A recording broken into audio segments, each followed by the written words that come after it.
So I am now going to go live to the executive director of the Virginia Rising Action, Landon Tucker Davis. Tucker, he worked for me on the Virginia campaign in 2016 for Donald Trump. He is a patriot. He worked for Ryan Zinke at the Department of the Interior. Tucker, thanks so much for joining. Hey, Mike. Thanks for having me. Of course, man. So tell us what you got going on with Virginia Rising Action.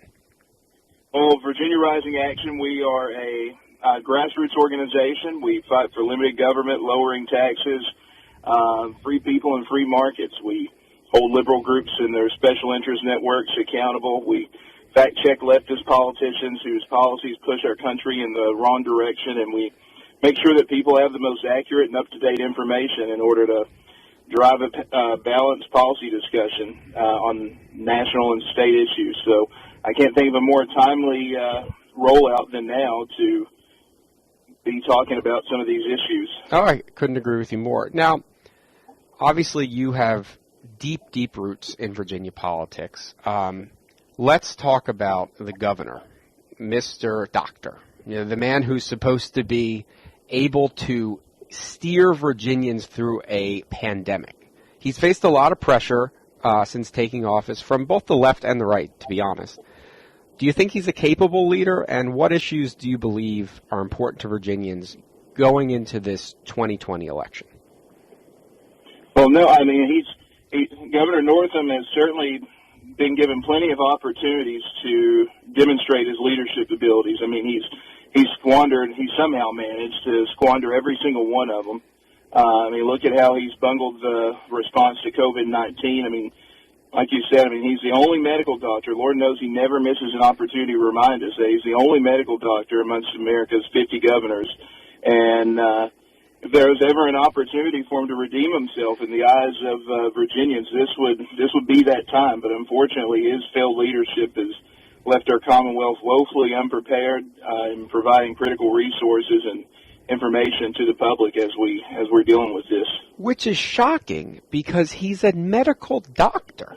I mean, he's actually, his job prior to being governor, besides being, working in the state legislature, he is a medical doctor. This should be absolutely his wheelhouse. He should be ready to crush it every day at work, and instead we have these halting, odd news conferences that we have to pay attention to because that's the only time that news comes out, and then if you ask a question at the press conference, they don't really know the answer, so you have to wait until they can give you the answer at the next press conference. So, question is, how has he left Virginia this unprepared to deal with COVID-19? Now, where do I start? Back in April, during the peak of the COVID pandemic, Mike, Virginia was named the worst state for COVID testing, or one of the worst states for COVID testing in a Kaiser Foundation study. And when you look at, 60% of Virginia's COVID-related deaths come from nursing homes.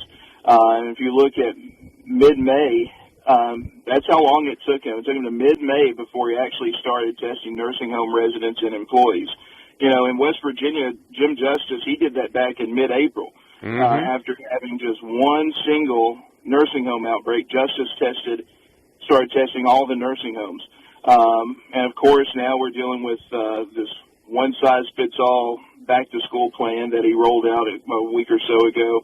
Local school districts have been livid over the rollout because it's basically, the governor trying to micromanage these local school districts. So, the needs of the students in Fairfax County are just vastly different from the needs of the students in Buchanan County, where I'm from, or in Tazewell County. So in the more rural school districts, some students don't have access to broadband internet for distance learning.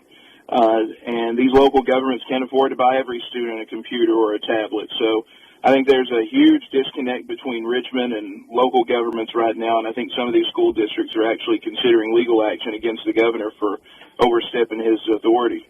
Well, Tucker, I want to actually dive into this a little more. I have to go to commercial break. Would you mind hanging on for me? Absolutely. Perfect. Well, this is Mike Rubino, guest hosting the John Fredericks Radio Show. You just heard from Brooke Rollins, Assistant to the President and Head of the Domestic Policy Council. Landon Tucker Davis on the phone now. and we will come back with Tucker again, and then John McLaughlin, the president's pollster. Welcome back to the show now, Tucker Davis. Tucker, thanks so much for joining me. Thanks for having me.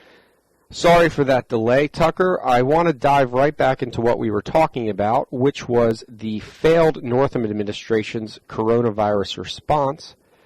Diving back into specifically his response to nursing homes. So Governor Northam's refused to release nursing home data for months, stating it would be illegal to release due to privacy concerns.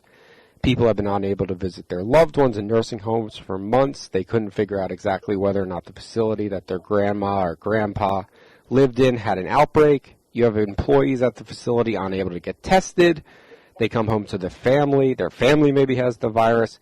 Why did it take him so long to release this information? These are our loved ones.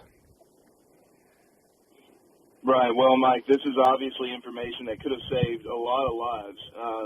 But you're right. I mean, it took him 3 months, and he refused to release the nursing home data. This was during the peak of the COVID outbreak.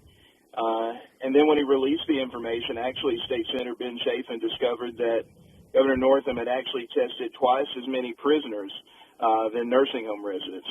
You know, with 60% of the COVID-related deaths in the Commonwealth, again, coming from assisted living facilities and nursing homes, he only tested 10,080 people. That's 27% of the residents in nursing homes in Virginia. But the governor tested north of 20,000 prisoners, so he tested almost 80% of prisoners in the Commonwealth. So when you think about that, that's, you know, it's shocking and it's revolting. But of course, you know, back in May, shouldn't be a surprise because Governor Northam's handpicked parole board actually started releasing dozens of violent offenders from prisons under the cover of COVID. I mean, he released sex offenders, rapists, kidnappers, all under the cover of COVID. So this caught a lot of prosecutors and family members of the victims off guard. They claimed that they weren't properly notified, and actually the Inspector General is looking into that. And so it clearly seems that Governor Northam was too busy releasing convicted murderers from prison to even bother with nursing homes. And we're going to hold him accountable for that, and he's going to have some tough questions to answer eventually. Well, how can people join you at Virginia Rising Action? How can they help you hold him accountable? Check us out online at virginiarisingaction.org. Excellent. virginiarisingaction.org. Tucker, thank you so much for joining me this morning. I know it was a little early, but I appreciate your time. Thank you, Mike. Good to be with you. Thank you.